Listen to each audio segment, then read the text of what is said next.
This is one of the most dangerous construction sites in the solar system. Zero air, zero water. Dust so sharp it cuts through the outer layers of spacesuits. Cosmic radiation with nothing to block it. And 2-week-long nights where temperatures plunge to minus 387 degrees Fahrenheit. NASA is launching Artemis 2, sending 4 astronauts to the moon for the first time in 50 years. That's just a flyby. The real mission starts when Artemis 3 lands at the South Pole and begins building a permanent base. Habitats, roads, nuclear power plants, pressurized rovers. A city designed to house 4 astronauts living and working for months at a time. But how do you build on the moon when every construction method we use on Earth simply doesn't work? Let's find out. Artemis Base Camp is NASA's plan to establish permanent human presence on the lunar surface. The base will expand mission after mission, eventually supporting continuous operations with rotating crews. NASA has selected 13 candidate sites near the lunar South Pole, positioned on crater rims and mountaintops where sunlight reaches more than 90% of the time. The stakes extend beyond scientific discovery. Water ice trapped in permanently shadowed craters can be processed into rocket fuel, turning the moon into a refueling station for Mars missions. Blue Alchemist technology under development could cut infrastructure costs by 60% through on-site resource processing. China is moving fast with their own lunar construction program, testing materials and planning robotic 3D printing missions. The timeline unfolds in stages. Artemis 2 launches March 2026 on a 10-day flyby to test critical systems with astronauts aboard. Artemis 3 follows in 2027 or 2028 with the first South Pole landing. Construction begins in the late 2020s and continues through the 2030s as NASA builds permanent infrastructure piece by piece. Why the South Pole specifically? Why has nobody ever built a permanent structure there before? Apollo missions landed near the lunar equator where the terrain was flat, safe, and perfect for direct radio communication with Earth back in the 1960s. The South Pole offers something far more valuable: the water ice deposits and near-constant sunlight for power. The 13 candidate sites perch on crater rims and mountaintops completely surrounded by deep shadows and extremely rough terrain that makes navigation treacherous. Apollo missions kept astronauts on the surface for 3 to 4 days maximum during each visit. Base camp means months of continuous habitation with rotating crews. The lunar environment creates challenges unlike anywhere humans have tried to build before. With zero atmosphere, the moon has experienced no weathering of its surface over billions of years, leaving every dust particle as razor-sharp as the day it formed from meteorite impacts. These particles damage spacesuits and scratch helmet visors until astronauts can barely see through them. Movement generates static electricity, making the dust cling to absolutely everything it touches. Apollo missions saw dust accumulation clog the lunar roving vehicle's radiator, causing dangerous overheating that nearly ended the mission early. Each day and night cycle spans 29.5 Earth days total, 2 full weeks of continuous sunlight, followed by 2 weeks of complete darkness and brutal cold. In the shadowed craters, temperatures reach some of the coldest levels in the entire solar system. Cosmic radiation constantly bombards the surface with zero atmospheric protection blocking the harmful particles. Micrometeorites continuously rain down, unburdened by any atmosphere, impacting the surface at thousands of miles per hour. This is where NASA plans to build a permanent city capable of sustaining human life indefinitely. The foundation surface habitat stands 3 stories tall, combining a metal base with an inflatable top. The metallic portion measures 13 feet across and houses the ground floor airlock, EVA suits, and geology lab.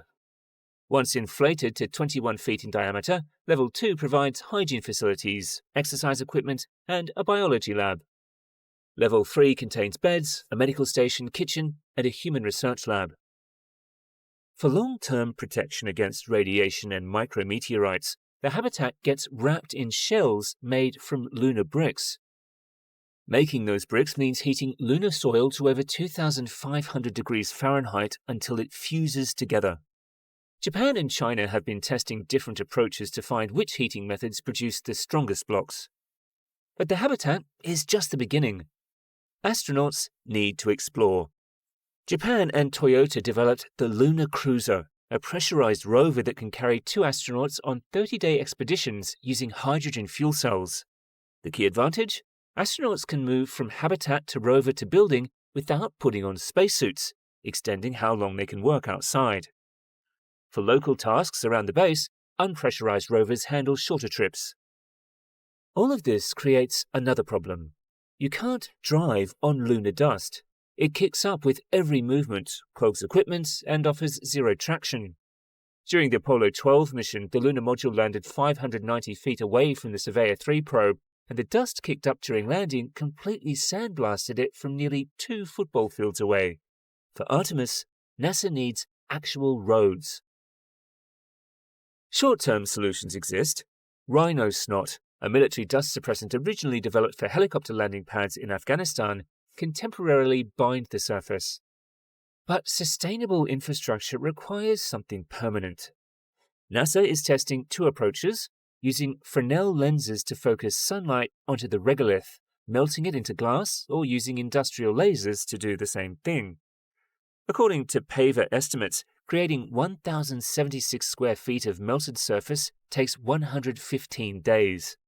That's 100 times slower than laying asphalt on Earth. And all of this infrastructure needs power. Solar panels work during the 2-week days, but fail completely during 2-week nights when extreme cold shuts everything down. Robots freeze, electronics fail, the shadowed craters receive zero sunlight ever. Nuclear power solves these challenges, providing continuous energy regardless of day or night cycles. Multiple units provide redundancy, meaning if one fails, others keep the base running. The permanently shadowed craters provide natural cooling for heat rejection systems, turning one of the Moon's harshest features into an engineering advantage. Building a lunar city unfolds in 3 phases spread across multiple missions. Phase 1 sends robotic landers carrying heavy equipment and base components that can operate autonomously. Phase 2 brings Artemis 3 crews for approximately 1-week stays to assemble structures, test systems, and verify that everything works in actual lunar conditions. Phase 3 extends missions to months with continuous human presence as the base becomes fully operational. The critical technologies are being developed now. China's testing offers proof that lunar bricks work. Throughout 2024, they tested 5 different soil compositions using 3 heating methods to find the optimal approach. In November 2024, bricks samples rode to orbit aboard Tianzhou 8 and were transferred to the Tiangong space station for a 3-year exposure test. Chang'e 8 launches around 2028, carrying robotic equipment to test 3D printing techniques directly on the lunar surface. NASA awarded 3 $5 million contracts in 2022 for companies to develop nuclear fission power systems, covering reactor design, power conversion, heat rejection, and power management. Rolls-Royce, bringing 60 years of submarine reactor experience, leads one development effort. Target output ranges from 50 to 100 kilowatts per reactor. Each unit weighs under 6 metric tons. Blue Alchemist represents the breakthrough for resource processing. The system processes regolith into solar cells, metals, oxygen, and construction materials, all from lunar soil. Critical design review is complete, with a demonstration planned for 2026. Successful implementation could fundamentally change the economics of lunar construction. So, that's the plan. But here's where it gets complicated. Water ice locations at mining scale remain unknown. Thermal mining would beam energy from sunlit rims to shadowed sites. Ice might sit somewhere unexpected, or concentrations might run too low. Getting location wrong means relocating everything.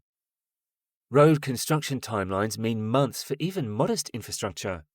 Astronaut time costs enormous amounts and carries risk, creating tension between infrastructure versus science. Current space nuclear generates watts for robots. Bases need kilowatts. Having backup reactors means 18 to 24 tons just for power, each requiring dedicated cargo landers. The program has been delayed before. The deeper challenge goes beyond just building on the moon. Every solution must work on Mars, asteroids, outer moons. The moon serves as humanity's testing ground for building everywhere else. Artemis establishes the first proven construction techniques for building beyond Earth. Every solution developed for lunar dust control, radiation shielding, and extreme temperature management returns to Earth applications: desert construction, mine sites, industrial operations in hostile environments. Materials science gets templates for processing regolith on Mars and asteroids, shortening development timelines for the next wave of exploration. Nuclear microreactors make deep space missions viable. These compact reactors create an entirely new industry: space nuclear power for deep missions. The same reliable systems designed for the Moon enable missions to Jupiter's moons and asteroid mining operations where solar power becomes useless.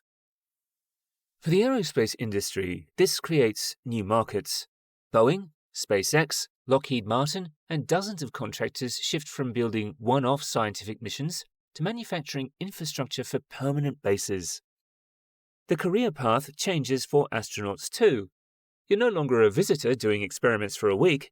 You're a construction worker living off-world for months, building infrastructure that outlasts your mission. Blue Alchemist's breakthrough in resource processing changes the fundamental economics.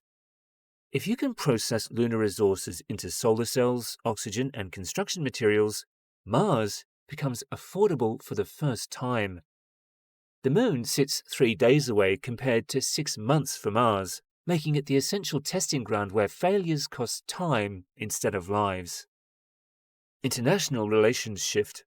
The Artemis Accords partnership of 30-plus nations competes against China's independent program, creating parallel lunar infrastructure development. The question becomes whether humanity builds one moon base or many, cooperates or competes, shares resources or divides territory. The missions are coming. Artemis 2 in 2026, Artemis 3 landing at the South Pole the year after. Base Camp becomes operational in the 2030s with continuous human presence. The question isn't whether permanent lunar bases get built, but how many and by whom. The choices ahead involve real trade-offs. Rushing risks safety. Cutting corners could cost lives in an environment where rescue is impossible. Testing thoroughly risks falling behind China's aggressive timeline. The decision between Moon First and Mars Direct affects decades of budget allocation. Do we prefer lunar construction for 10 years or attempt Mars in parallel? Do we build one international base or competing national outposts? Apollo proved we could visit. Artemis proves we can stay. The difference isn't just technical, it's fundamental. We're not planting flags anymore, we're laying foundations, building roads, installing power grids, protecting structures with shells made from the Moon itself. For the first time in human history, we're constructing a city that isn't on Earth. Is the Moon humanity's first essential step toward Mars colonization, or should we be exploring other destinations? Let us know in the comments. Thank you for watching, and if you like it, make sure to share and subscribe for more Megabuild stories.